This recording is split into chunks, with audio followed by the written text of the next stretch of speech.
uchun tez ariqlaganda tez vis olinadi. Kerak bo'lsa undan ham ortiq. Shikoyat qiladi. Doktor 10 kilo ariqlaganda bir hafta, bir oyda. Hozir 20 kiloga semirib ketdim deydi. Keling shuni patofiziologiyasini tushuntirib beraman.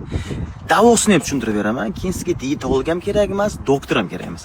Birinchi o'rinda organizmni kuchli ariqlash boshlagan vaqt nima bo'ladi? Organizm energiya tejamkorlik rejimiga, stress rejimiga tushib qoladi. Chunki suv chiqib ketadi. Energiya tejamkorlik rejimida nima bo'ladi? Telefoningiz ekrani kamay pasayadi, bilasizmi? Bizning organizmimizda energiyani sarflaydigan eng katta organ bu muskul bo'ladi. Bu degani suvdan keyin muskul yo'qota boshlaymiz.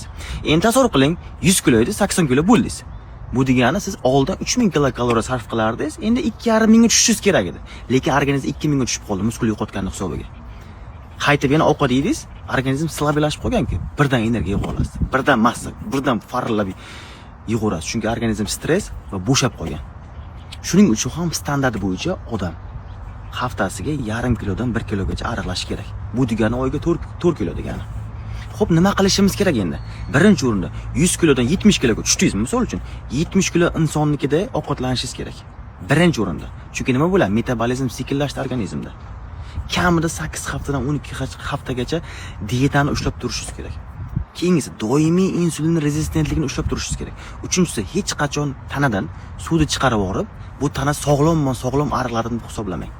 Oxirgisi bo'lsa, yog' hujayralari mana soni kamaymaydi. Bu pussayadi, ichida yog' chiqib ketadi. Siz oldingi ovqat yeyishingizni boshlasizmi, yana to'ladi. Salomat bo'ling.